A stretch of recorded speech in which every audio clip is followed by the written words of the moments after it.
Velkommen til Filmz TV. I ugens tidligere program talte vi en del om tegneseriefilmatiseringen The Green Hornet, som er biografpremiere herhjemme denne uge. I dag bringer vi så vores anmeldelse af filmen, samt vores anmeldelser af ugens to andre nye premierefilm, komedien Morning Glory og Mike Leighs seneste fremragende drama Another Year. Vi runder af med en helt eksklusiv featurette om musikken til Disneys kommende animationsfilm 2 på flugt. Velkommen til. You hungry? I'm starving. Hello. Det er svært at forestille sig, hvordan en film som Another Year på nogen som helst måde kunne sælges som filmkoncept.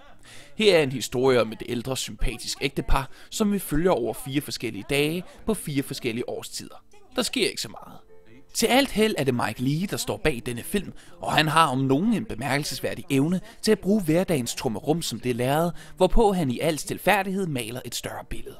Vi inviteres til at overvære rolige selskaber i haven og hyggestunder med et glas hvidvin i hånden, men vi bydes også indenfor til en diskussion om, hvad lykke egentlig er for en størrelse. Hvorfor lader nogen til at få den i større mængder, mens andre spises af med småbidder?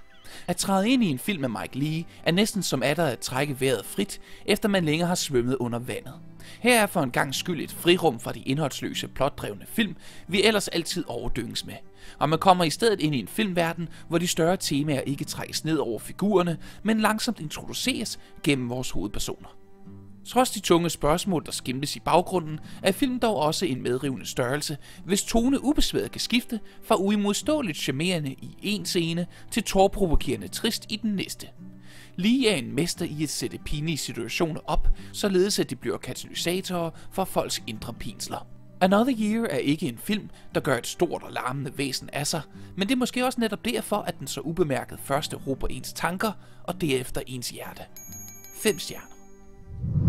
Excuse me, who's going to say goodbye? Oh, doesn't really matter. I mean, Mike, you don't mind if Colleen says goodbye? Well, who do you My think audience... the public would rather hear from last? Someone who's won every broadcast award on the face of the planet?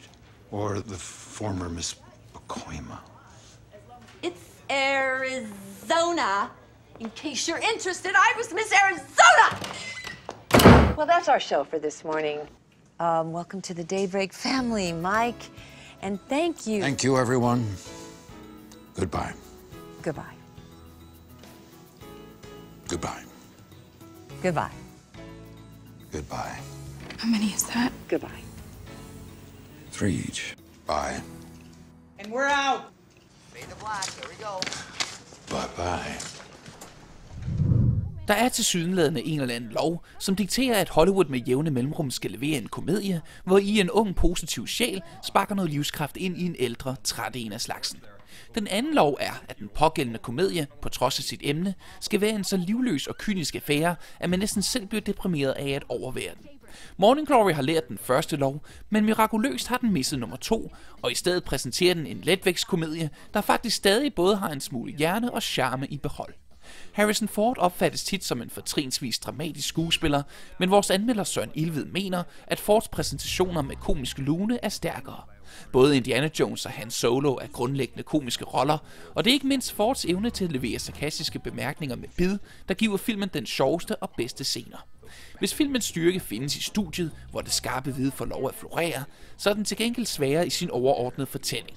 Man kender historieskabelonen fra tusinder af andre film.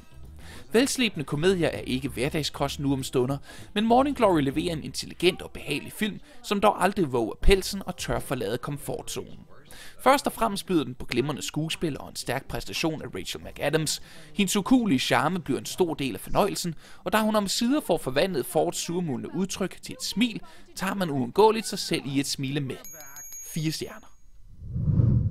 I still have standards, unfortunately for you. Suppose I don't have standards? Sure you do. When you got your pap smear on air, you wore a silk robe. Okay! Classy touch. And we're back in 5, 4, I had it! 3 and 2. Go 2, 1. Dissolve and cue. Tomorrow on the show, Colleen will make the British classic Bangers and Mash with Chef Gordon Ramsay. That's right, I will. Because you refuse to do it, Mike. Yes, it's beneath you. Well, that and it's tough to get between you and a sausage, so... We'll need a car. Hells yes, we'll need a car. With some weapons. And armor. Cool rims. Spinning rims. I can do that. Kato, I want you to take my hand. I want you to come with me on this adventure. I'll go with you, but I don't want to touch you. Okay, you don't have to take my hand, but will you come with me on this adventure? Britt Reed, spillet af Seth Rogen, er en dagdriver og en playboy, men da hans far dør, bliver han tvunget til at overtage farmands avis.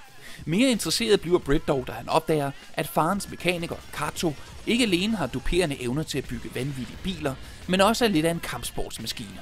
Sammen med Kato beslutter Britt sig for at tage springet ud i en ny og mere spændende tilværelse ved at blive superhelten The Green Hornet. Filmens primære vits er, at Kato er den effektive forbryderbekæmper, hvorimod Green Hornet selv er vildt inkompetent. Det er ikke noget dårligt udgangspunkt for en komisk vinkel på superhelte-genren, men man tager hurtigt sig selv i et ønske, at filmen havde turet afvige mere fra den klassiske form.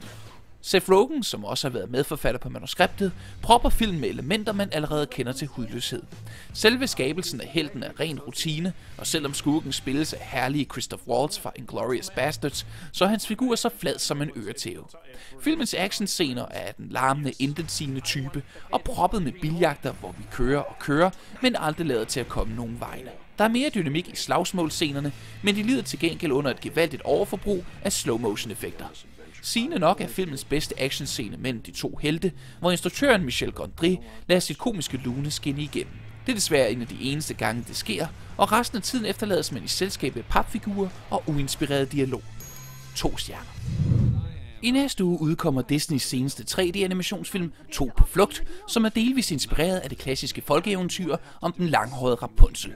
I den forbindelse har Disney været så venlig at sende os en eksklusiv minidokumentar om musikken til filmen.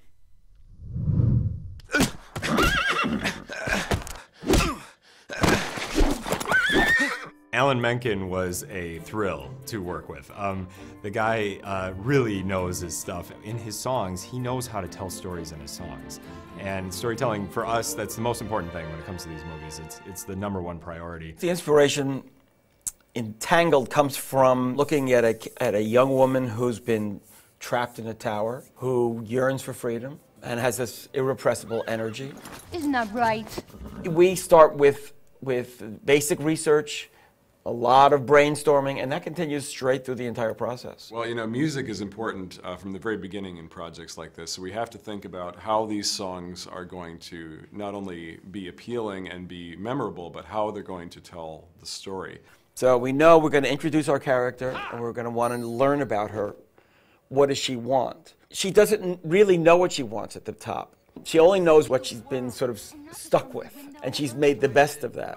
Then, as she begins to achieve that freedom, we have a couple of reprises of that number where she's, you know, when will my life begin? Now's when my life begins. We have, then in that same stretch in the arc, we have to have a song for Mother Gothel saying, whoa, you're not leaving. Why? Because it's a terrible world out there. We as an audience can both be entertained by it, but also see how manipulative she is. And then there is, of course, the moment where she gets to where she wants to be, and that's the moment of I see the light, the big ballad moment, which is beautiful, I think. All those days watching from the windows, all those years outside looking in, all that time never even knowing just how blind I've been. Now I'm here, blinking in the starlight. All those elements that we put them together and see how they feel. And at the end of the day, they felt like a complete score. Here, it's all so clear. I'm where I'm meant to be. At last I see the light. It's always there to move the story along, and sometimes songs can just move you emotionally more than dialogue ever could. I see the light. And it's like the sky is blue. And it's warm and real and bright. And the world is somehow sheer. You conceive it, then you write it, then you hear it, and see if it really feels complete. Det var alt for denne gang på Filmz TV. Husk at det er på tirsdag, at du kan høre vores eksklusive interview med Aaron Ralston, den heroiske bjergbestiger, som James Franco portrætterer i Danny Boyles 127 Hours. På gensyn. Husk selvfølgelig, at du kan læse endnu flere artikler og anmeldelser på hjemmesiden, som du også kan diskutere i vores omfattende online forum.